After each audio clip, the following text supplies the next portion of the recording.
우리 함께 나눈 하나님 말씀 보겠습니다. 오늘 마가복음 14장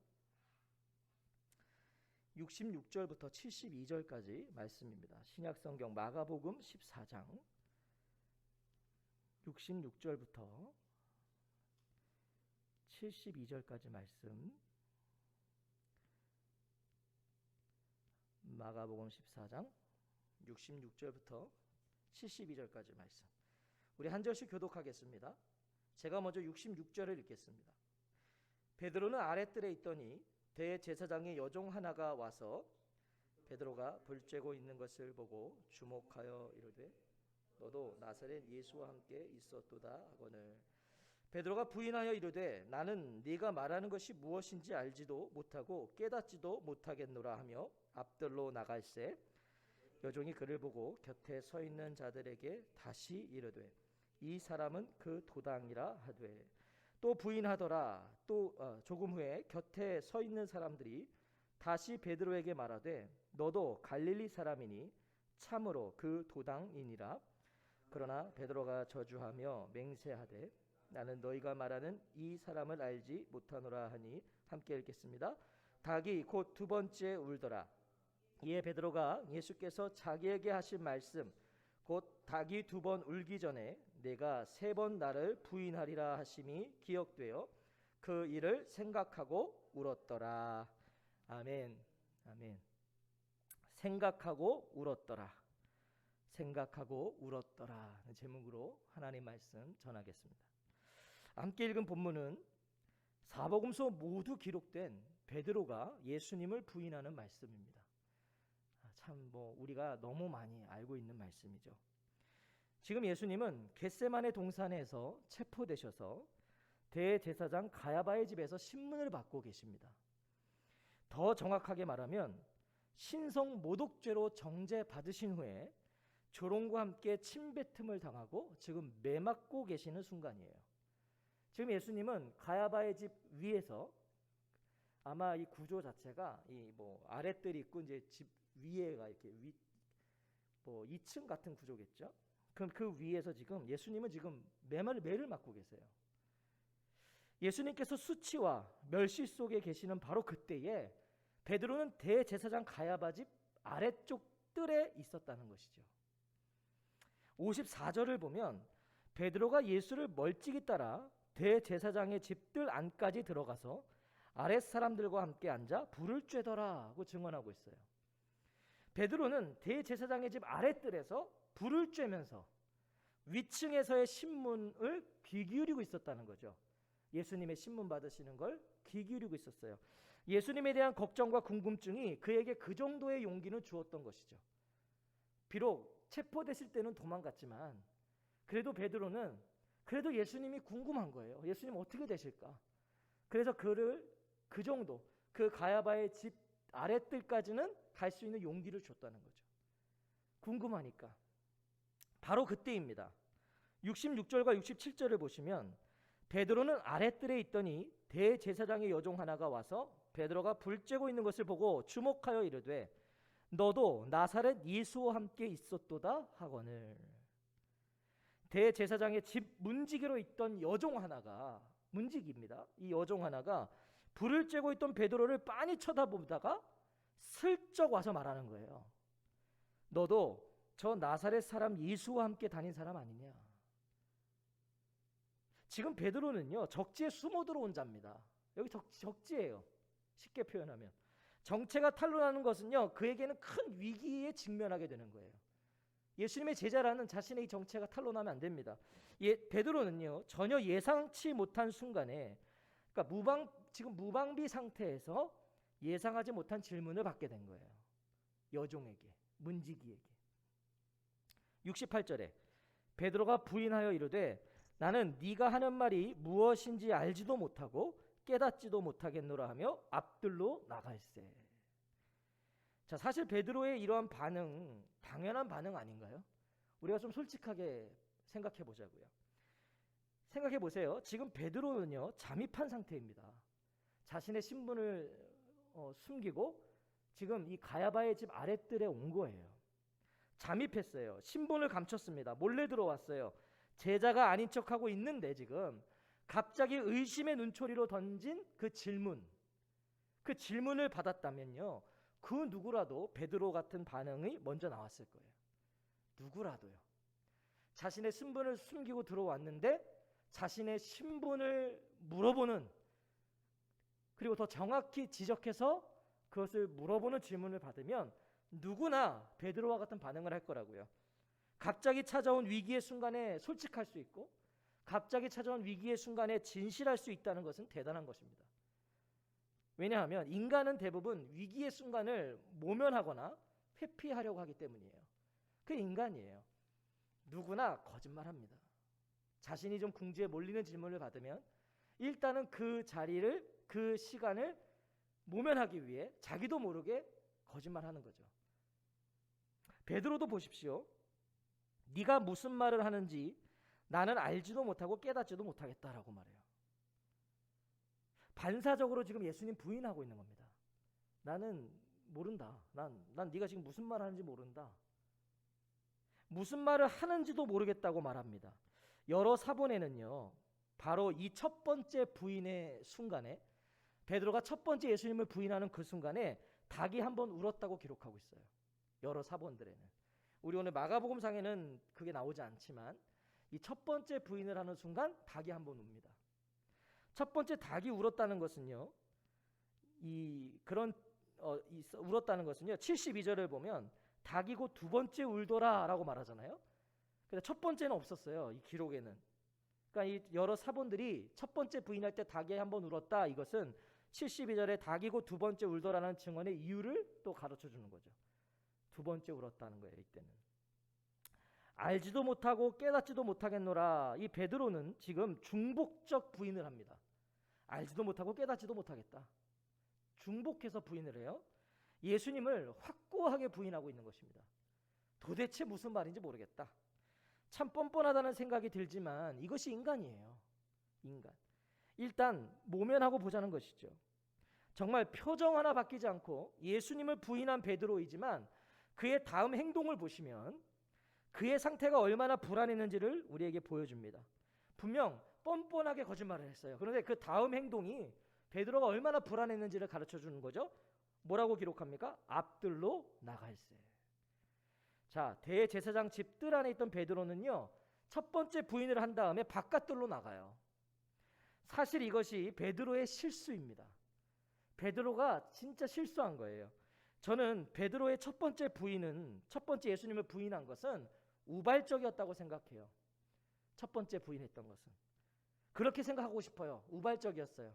궁지에 몰리니까, 인간이니까 자기도 모르게 예수님 부정한 거죠. 부인한 거예요. 놀랐던 것이죠. 몰래 숨어 들어왔는데 자신의 신변이 노출되니까 자기도 모르게 한 부인이었어요. 예수님 모른다. 무슨 말 하는지 모르겠다. 그가 정말 양심이 화인 맞은 자였다면요, 그가 정말 양심이 없는 자였다면 그는 그 자리를 떠나지 않았을 겁니다. 그냥 거기서 뻔뻔하게 더 뻔뻔한 얼굴로 앉아서 예수님과 함께, 예수님을요 함께 욕하면서 있었을 거예요. 그가 정말 양심에 화인 맞은 자였다면. 첫 번째 질문을 받았을 때 예수님 부인하고 자리를 이동하지 않았을 거라고요. 하지만 지금 베드로 새가슴이 된 거예요. 첫 번째 질문을 받고 새가슴이 된 거예요. 심장이 막 터질 것 같은 거죠. 자기가 걸렸거든요. 자신의 신분이 지금 조금 노출됐거든요. 도저히 그 자리에 있을 수 없던 겁니다. 그래서 자리를 옮겼는데 이것이 그를 의심했던 여종에게는 뭐예요? 더욱 확신을 주는 이유가 된 거예요. 자기가 너 그 예수와 연관 있는 사람 아니냐 했을 때 아니다라고 얘기해놓고선 그 자리를 피했단 말이죠. 그러니까 이 여종에게는 더 의심이 된 거예요. 아, 저거 맞구나.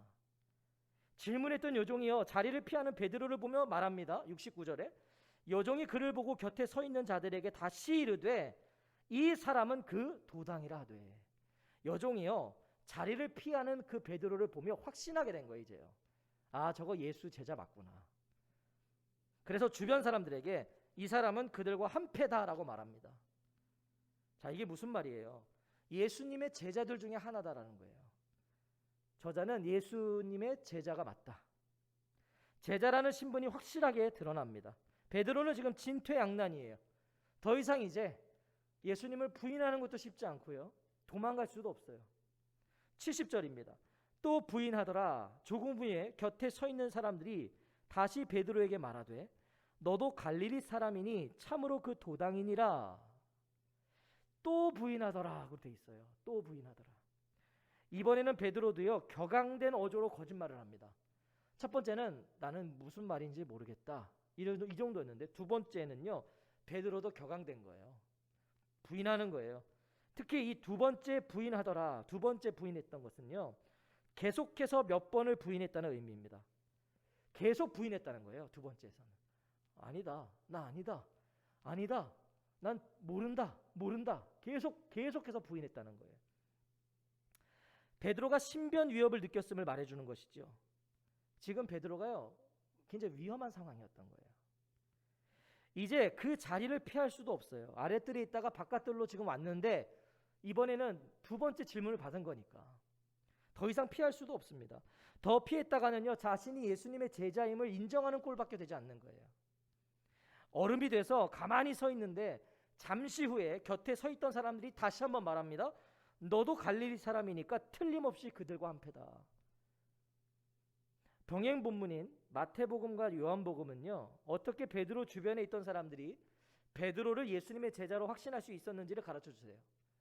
이 마태복음과 요한복음을 보면 요한복음 18장 26절을 보면요 대제사장의 종 하나는 베드로에게 귀를 잘린 사람의 친척이라 이르되 네가 그 사람과 함께 동산에 있는 것을 내가 보지 아니하였느냐.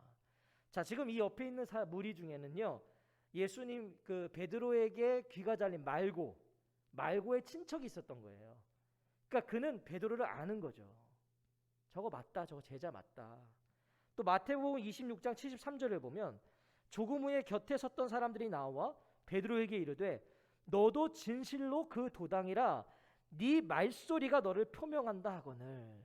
자, 그러니까 마태복음과 요한복음은 지금 이 옆에 있는 사람들이 베드로가 어떻게 예수님의 제자라는 것을 확신했는지를 가르쳐 주는 거예요. 말고의 친척이 베드로를 알아본 거고요. 또 하나는 예수님을 부인할 때 사용했던 이 베드로의 말투, 갈릴리 말투, 이것이 그의 정체를 드러냈던 거예요. 가만 보니까 이거 갈릴리 사람 말투거든요. 갈릴리 사투리를 쓰거든요. 확신하는 것이죠. 베드로 더 이상 예수님을 부인할 방법이 없어요. 이제는 다 들켰습니다. 목격자도 있고요. 바꿀 수 없는 자신의 말투로 꼬리가 잡혔어요. 이제 베드로가 할 수 있는 것은 하나님의 이름으로 나의 주님을 철저히 부인하는 것이었습니다. 그게 베드로가 이제 마지막으로 한 결정이에요. 하나님의 이름으로 나의 주님을 부인하는 것. 그게 71절이에요. 그러나 베드로가 저주하며 맹세하되 나는 너희가 말하는 이 사람을 알지 못하노라 하니. 여기서 저주하며 맹세하되, 베드로는 저주하고 맹세하여 말하였다. 여기서 저주하며 맹세하되는 이런 의미입니다. 여기서 저주했다고 하니까 우리는 예수님을 막 저주했다 이렇게 생각할 수 있는데 여기서 저주했다는 건 이런 의미예요. 만약 내가 거짓말을 하고 있다면 하나님이 나를 쳐 죽이셔도 좋습니다. 내가 예수를 안다면 하나님이 나를 저주하시기를 바랍니다 라는 의미예요. 이게 그러니까 우리가 흔히 말하면 하나님께 맹세하는 이런 거죠. 지금 내 하나님께 맹세해, 나 하나님께 맹세해, 나 아니야. 만약 내가 했다면 하나님 나를 죽이셔도 돼. 이런 거예요. 베드로가 당시 유대인들이요 그리스도인들에게 예수님을 부인하라고 말했을 때 그 증거로 삼는 것은 저주였습니다. 그러니까 유대인들이 그리스도인들을 핍박할 때 예수를 저주해봐라. 너가 예수를 알면 하나님 너를 저주해도 좋다고 말해봐라. 이렇게 요구했었는데요. 하지만 오늘 본문을 보면 베드로는요 그런 요구를 받지도 않았어요. 아무도 유대인들이 그에게 저주를 요구하지 않았어요. 그런데 자발적으로 지금 저주하고 있어요. 유대인들이 믿는 하나님의 이름으로 예수님을 부인합니다. 지금 베드로가 한 일이 그거예요. 자신을 지금 추궁하는 유대인들이 믿는 그 하나님의 이름으로 예수님을 부인해버려요. 이 순간 베드로는요 하나님보다 눈앞에 사람들이 두려웠던 것이죠. 사람이 두려우니까 하나님의 이름으로 자신의 주님을 부인해버려요. 베드로 지금 뭐라고 말하죠? 너희가 말하는 이 사람을 알지 못하노라. 나는 당신들이 말하는 그 사람을 알지 못하오라고 말합니다. 그는 이제 자신의 주님이시고 그리스도시고 하나님의 아들이신 예수님의 이름조차 부르지 않아요. 이제는 이게 지금 베드로의 모습이에요. 나는 이 사람을 알지 못한다. 이 사람, 예수님. 베드로에게 예수님은 그의 주님이셨어요. 그리스도셨어요. 하나님의 아들이셨다고요. 그런데 이름조차 부르지 않아요. 예수님을 이 사람이라고 부르면서 최대한 자신과 거리를 두는 거예요. 예수님을. 나는 이 사람 모른다. 이해가 되십니까? 베드로, 그가 누구이죠? 베드로, 그는요 주는 그리스도시니이다 고백했던 자고요. 그는 내가 주와 함께 죽을지언정 주를 부인하지 않겠나이다 했던 제자 중에 제자입니다. 그가 베드로였어요. 그런데 지금 예수님을 한 번도 만나지 못한 사람이 돼버려요. 이 순간에. 모른다. 너무 대조적이지 않으십니까? 예수님은 바로 지금 위층에서 제자들을 포함한 하나님 나라 백성들을 위해서 신문을 받고 계세요. 지금 그 예수님이 지금 신문을 받으시는 이유에는 제자들도 포함되는 것이고 그리스도를 주라고 믿고 따르게 되는 하나님의 백성들을 위해서 지금 신문을 받고 계시고 온갖 모멸적인 대접을 받고 계시고 침뱉음을 받고 계시고 매맞음을 받고 계시는데 몸소 그것을 다 받고 계시는데 아랫뜰에서는 바로 아랫뜰에서는 제자 중에 제자가 자신의 주님을 부인하고 있는 거예요. 주님은 위에서 그를 위해서 매맞고 계신데 밑에 있는 제자는 그 주님을 부인하고 있다. 너무 대조적이죠. 이것이 예수님과 우리의 비할 수 없는 차이인 거예요. 이것이 주님과 우리의 비교할 수 없는 차이예요. 예수님을 세 번째 부인하는 바로 그 순간 기다렸다는 듯이 닭이 웁니다. 베드로가 세 번째 부인하는 순간에 닭이 우는 거예요. 기다렸다는 듯이. 72절입니다. 닭이 곧 두 번째 울더라. 이에 베드로가 예수께서 자기에게 하신 말씀 곧 닭이 두 번 울기 전에 네가 세 번 나를 부인하리라 하심이 기억되어 그 일을 생각하고 울었더라. 자, 이제 여기서부터 중요합니다. 아마 이 닭 울음소리가요 그 옆에 있던 많은 이들에게는 전혀 신경 쓰이지 않는 일상의 소리였을 거예요. 왜냐하면 닭은 우니까요. 시간이 되면 일상의 소리였어요. 하지만 분명 예수님과 베드로에게 이 닭 울음소리는 천둥과 같았을 거예요. 예수님하고 베드로에게는. 정신없이 어떻게든 이 위기를 모면하라고 했던 베드로는요 이 닭 울음소리에 정신이 번쩍 들었을 거예요. 그리고 기억되지 않았으면 좋았을 예수님의 말씀이 기억난 거죠. 무엇이에요? 14장 30절에 예수께서 이르시되 내가 진실로 내게 이르노니 오늘 이 밤 닭이 두 번 울기 전에 네가 세 번 나를 부인하리라. 갑자기 베드로가 닭 울음소리를 듣는 순간 이 주님의 말씀이 생각나는 거예요. 이 말씀이 생각나는 순간 베드로는 어디를 봤을까요? 자, 닭이 울었어요. 두 번째. 그때 이 주님의 말씀이 생각났어요. 베드로는 어디를 봤겠냐고요? 당연히 두말할 것 없이 위층에 계신 예수님을 바라봤겠죠. 주님이 하신 말씀이 생각났잖아요. 지금 자신이 세 번 부인할 것을 알고 계셨고 실제로 세 번 예수님을 부인하는 자신의 모습을 다 지켜보고 계셨다는 생각이 들지 않았겠냐고요. 베드로가. 주님이 다 보고 계시는구나. 누가복음은요 너무 중요한 기록을 하고 있어요. 누가복음 22장 61절을 보면 주께서 돌이켜 베드로를 보시니 베드로가 주의 말씀 곧 오늘 닭 울기 전에 네가 세 번 나를 부인하리라 하심이 생각나서. 자, 무슨 말이죠? 닭이 두 번째 우는 바로 그 순간에 예수님도 돌아서서 베드로를 똑바로 보셨다는 거예요. 위층에서. 닭이 우는 순간 예수님도 돌아섰다는 건 예수님도 베드로를 보시기 위해 돌아서신 거예요. 닭 울음소리와 함께 사랑하는 제자의 실패를 예수님 직감하신 것이죠.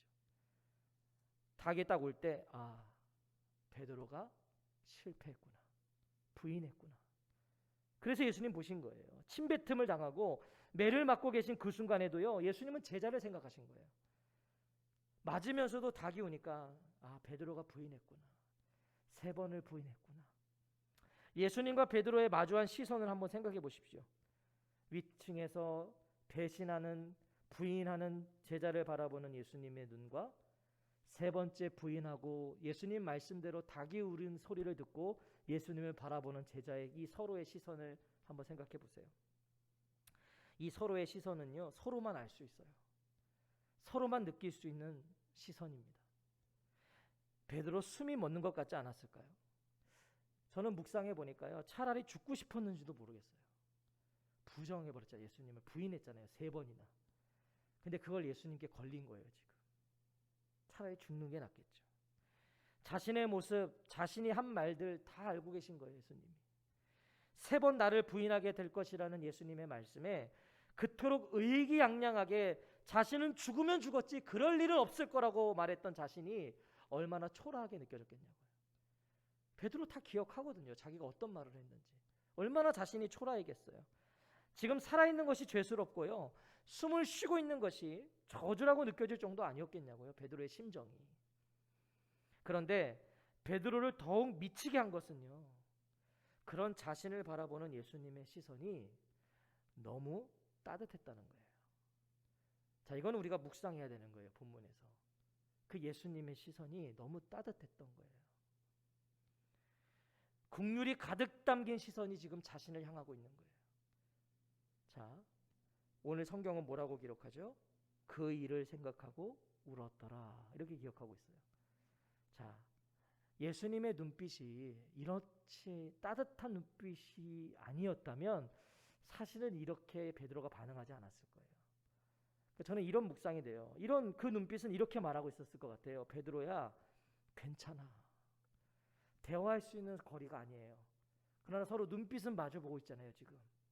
그 예수님의 눈빛은 베드로야, 괜찮아. 이해해. 내가 너한테 했던 말이 생각났지? 죽지 말고 그 말씀 하나하나 생각해내어 살아라. 끝이 아니다. 내가 한 말들 잘 기억하고 버티고 있어라. 예수님 그런 눈빛으로 베드로를 바라보셨을 것 같아요. 괜찮아. 생각해 보세요.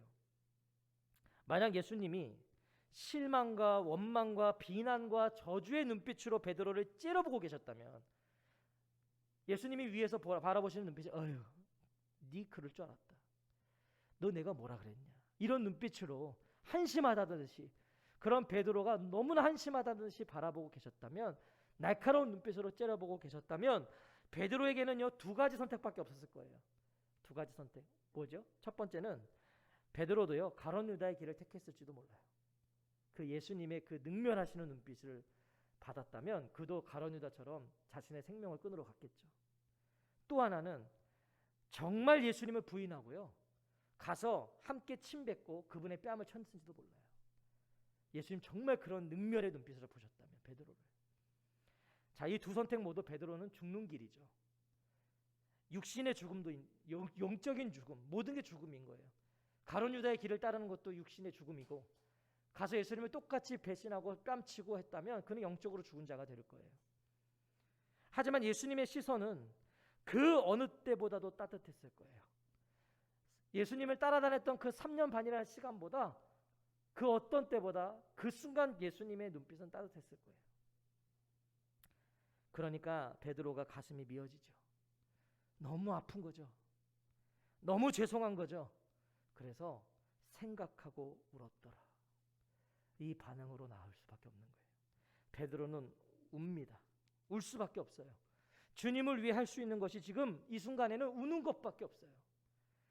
여기서 울었더라라는 것은요, 엎드려 심히 통곡했다는 거예요. 베드로가. 베드로는 땅에 몸을, 자신의 몸을 내던지듯이 그냥 주저앉아서 통곡한 거예요. 주님의 눈빛을 보고. 이것은 회개의 눈물이었어요. 그러니까 그런 심히 통곡을 한 거죠. 예수님의 따뜻한 시선에 베드로는요 뜨거운 눈물로 답하고 있는 거예요. 오늘 이런 묵상이 되었습니다. 오늘 나에게 이 베드로의 눈물이 있는가? 오늘 우리에게 이 베드로의 눈물이 있는가? 이런 질문이 생겼어요. 오늘 성도님들은 어떠신가요? 과거에 있었느냐고 여쭙지 않아요. 과거에 이런 베드로의 눈물이 있으셨냐고 여쭙지 않겠어요. 이런 뜨거운 눈물 한번 안 흘려보고 지금까지 오신 분들, 여기까지 오신 분들은 드물 거예요. 신앙생활하면서 이런 뜨거운 눈물 한번 알려보고 오늘까지 오신 분들이 몇이나 있겠어요? 과거에는 다 우리가 그런 시간이 있었죠. 저는 오늘 우리에게 이 눈물이 있냐고 여쭙고 싶은 거예요. 오늘의 베드로의 눈물이 우리에게 있는가?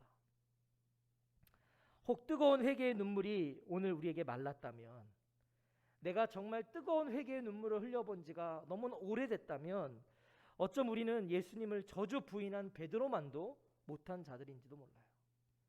오늘 우리에게 그 눈물이 말랐다면, 우리가 과거보다 그래도 괜찮은 그리스도인이 되어서 눈물이 마른 걸까요? 과거에는 우리가 너무나 부족한 그리스도인이라는 걸 알아서 주님 앞에 뜨거운 눈물을 흘렸던 것이고, 오늘은 내가 그래도 과거에보다는 괜찮은 그리스도인이 되었기 때문에 내 눈물이 안 흐르는 거예요. 과거에는 내가 죄가 많아서 뜨거운 눈물을 흘렸던 것이고, 지금은 내가 죄가 덜해서 뜨거운 눈물이 사라진 걸까요? 아니에요. 우리는 그때도 지금도 죄인이에요. 과거에도 우리는 죄인이었고 지금도 죄인이에요. 그런데 과거에는 뜨거운 눈물이 있었는데 오늘은 내가 뜨거운 눈물이 사라졌다면 우리가 그만큼 완악해진 거예요. 우리의 심령이요 교만해진 거예요. 우리가 그만큼 죄에 무뎌진 것인지도 몰라요. 과거에는 내가 가슴에 찢었던 죄가 지금은 아무렇지 않은 거예요. 그러니까 회개의 눈물이 없는 거죠. 그래서 주님의 말씀이 기억나지 않은지도 몰라요. 그래서 주님의 시선이 내가 오늘 느껴지지 않는지도 몰라요. 예수님을 우리도 얼마든지 부인할 수 있다는 거예요. 아니 어쩜 우리는 오늘 하루도 주님을 부인하듯 살았는지도 몰라요. 중요한 것은 예수님을 3번이나 부인한 베드로가 회개했고요. 예수님은 그런 베드로도 용서해 주시고 회복시키셨다는 거예요. 오늘 그게 중요한 거예요. 예수님을 부인한 것은 중요한 게 아니에요. 베드로가 거기에 우리가 초점을 맞추면 안 돼요. 베드로는 예수님을 3번이나 부인했지만 회개했어요. 그리고 주님은 그를 용서해 주셨어요. 우리는 오늘도 실패해요. 온전히 주님을 따르지 못해요. 주님보다 우리는 여전히 세상이 더 좋아요.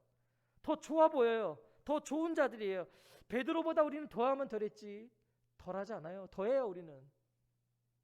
그런 우리에게 오늘 뜨거운 눈물이 없다면 우리야말로 예수님 모르는 자예요. 오늘 우리에게 뜨거운 눈물이 없다면 우리는 끝까지 예수님을 부인하는 자가 되는 거예요. 사랑하는 성도 여러분, 오늘 이 말씀 앞에 서십시오. 생각하고 울었더라. 생각하고 울었더라. 예수님을 기억하십시오. 예수님을 생각하세요. 예수님의 시선을 묵상하세요. 오늘 나를 바라보시는 예수님의 시선, 나를 바라보시는 그 주님의 눈을 묵상하십시오. 예수님이 허락하신 은혜들을 생각하세요. 어떤 은혜를 받았는가? 그분의 은혜 앞에 우리는 무너지게 되어 있어요. 은혜 좋은 거 아니에요. 은혜는 먼저 우리를 무너뜨리는 거예요. 그 은혜를 알면 우린 다 무너져요. 그리고 다시 그 무너진 자리에서 그 은혜 때문에 단단해지는 거예요. 무너짐 없이 은혜 받았다고 하면 안 돼요. 은혜는 나의 자아와 나의 모든 것이 무너지는 거예요. 그리고 거기서 다시 새롭게 단단해지는 것. 그게 은혜 받은 사람이에요. 회개의 눈물을 흘리게 되어 있다는 거예요. 은혜가 임하면. 베드로는 예수님을 위해 죽겠다고 했습니다. 죽을지언정 주님을 부인하지 않겠다고 그랬잖아요. 주님을 위해 죽겠다고 그랬어요. 베드로는. 근데 베드로는 이제 알게 된 거예요. 오늘 3번 예수님을 부인하고 그런 자신을 그 어느 때보다 따뜻한 눈물로 바라보는 그 주님을 봤을 때 베드로는 깨닫게 됐어요. 무엇을요? 자신이 예수님을 위해 죽을 수 있는 게 아니라 자기가 예수님을 위해 죽겠다고 그랬거든요. 깨달은 것은 내가 예수님을 위해 죽을 수 있는 것이 아니라 자신은 그저 나를 위해 죽으시는 예수님이 필요한 자라는 것을 깨닫게 된 거예요. 아, 내가 주님을 위해 죽을 수 있는 자가 아니구나. 나는 나를 위해 죽으시는 예수님이 필요한 자구나. 이걸 깨닫게 된 거죠. 그래서 뜨거운 눈물을 흘리는 거예요. 우리가 주님을 위해 살 수 있는 것이 아닙니다. 우리 주님을 위해 살 수 없어요. 우리는 그저 자기 목숨을 버리면서까지 우리를 사랑하신 그 예수님이 필요한 자들일 뿐이에요. 주님을 위해 내가 산다고 생각하지 마세요. 우리는 그냥 그 주님이 필요한 자들이에요. 우리 주님 다시 뵐 그날까지 이 사실이 기억되어서 회개와 감사와 은혜의 눈물이 마르지 않는 저와 성도님들, 그런 예수님의 겸손한 제자들이 되시기를 주의 이름으로 축복합니다. 꼭 기억하십시오. 주님께 받은 은혜가 뭔지를 놓치지 마세요. 주님을 위해 살겠다고 말하지 마세요. 우리는 그저 주님이 필요한 자들, 주님이 필요한 자들이에요. 겸손해야 돼요. 회개의 눈물이 마르지 않아야 돼요. 오늘 이 밤에도 우리의 다시 현재 우리의 이 자리가, 나의 이 서 있는 지점이 어딘지, 내가 오늘 얼마나 주님께 받은 은혜 때문에 무너지고 있는지. 무너지지 않으면 은혜 받은 거 아니에요. 무너져야 돼요. 그리고 거기서 다시 새로워져야 돼요. 그때 통곡할 수밖에 없어요. 눈물 흘릴 수밖에 없어요. 생각하고 울었더라. 이 말씀이 평생에 우리의 마음속에 잘 새겨져서 결코 주님을 향한 우리의 눈물, 회개의 눈물, 감사의 눈물, 은혜의 눈물이 마르지 않도록 그렇게 다짐하고 기도하는 이 밤이 되기를 간절히 소원합니다. 아멘.